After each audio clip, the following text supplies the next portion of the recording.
সৌন্দর্যের নামে শরীরে বিষ ঢেলে দেওয়ার প্রতিযোগিতা দিনকে দিন ভয়াবহ রূপ নিচ্ছে। নারীদের হাতে তুলে দেওয়া হচ্ছে এমন সব প্রসাধনী যেগুলোতে মিশে আছে মৃত্যুসম পারদের ছায়া। সম্প্রতি রাজধানীতে প্রকাশিত এক গবেষণায় উঠে এসেছে ভয়ঙ্কর চিত্র। পরিবেশবাদী সংস্থা এসডোর তথ্য মতে দেশের বাজারে চলমান ২৬টি ফর্সাকারী ক্রিমের মধ্যে ২২টিতেই পাওয়া গেছে ভয়ানক মাত্রার পারদ। সবচেয়ে জনপ্রিয় কিছু ক্রিমে তো পারদের মাত্রা ছিল, অথচ এই সব ক্রিম অনেক নারীর মেকআপ টেবিলের প্রতিদিনের সঙ্গী। হয়তো এসব বিষাক্ত ফর্সাকারী উপাদান আছে আপনার ঘরেও।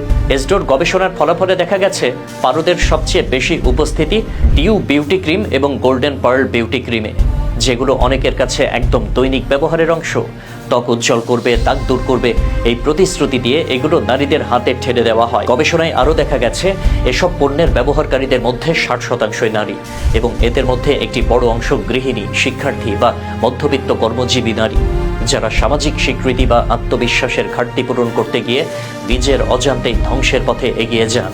অনেক স্বামী অভিযোগ করেন তাদের স্ত্রী দিনের পর দিন অপ্রয়োজনীয় এসব প্রসাধনীর পেছনে টাকা খরচা করছেন, নিজের ব্যবহারের জন্য কিনছেন হাজার হাজার টাকা দামের ক্রিম, যার উপাদান কি সেটা নিয়ে তাদের কোনো ধারণাই নেই। ফলে শুরু হয় সংসারে অশান্তি। এক পক্ষ ভাবে আমি নিজেকে একটু গুছিয়ে নিচ্ছি, আর এক পক্ষ ভাবে সংসার ডুবে যাচ্ছে অপ্রয়োজনীয় বিলাসিতায়। এই পারদ এমন একটি ধাতু যা খুব ধীরে ধীরে শরীরের কোষকে ধ্বংস করে। ফলে তাৎক্ষণিক কিছু নাও বোঝা যেতে পারে, কিন্তু ক্ষতি ঘটে চুপিসারে।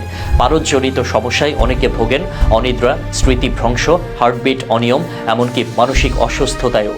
বাথরুমে ধোয়া ক্রিম থেকে নিকাশির মাধ্যমে পারদ মিশে যায় পানিতে, যার প্রভাব পড়ে অন্য প্রাণীর ওপরও। এত কিছুর পরেও কেন নারীরা ছুটছেন এই ফেয়ারনেস ফাঁদে? কারণ শুধু একটি, সৌন্দর্য মানে ফর্সা।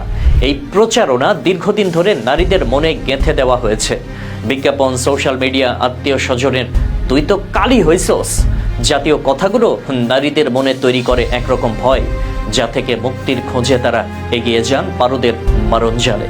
আবার অনেক সময় স্বামীর তরফ থেকেও চাপ আসে, আর একটু ফর্সা হইলে সুন্দর লাগতো, এই বক্তব্য অজান্তে ঠেলে দেয় সেই সব নারীকে এমন ক্রিম ব্যবহারে, যা ধীরে ধীরে খেয়ে নেয় তার চেহারা, শরীর, মন ও সম্পর্ক। বিএসটিআই বলছে তারা মোবাইল কোর্টের মাধ্যমে এসব পণ্যের বিরুদ্ধে ব্যবস্থা নিচ্ছে।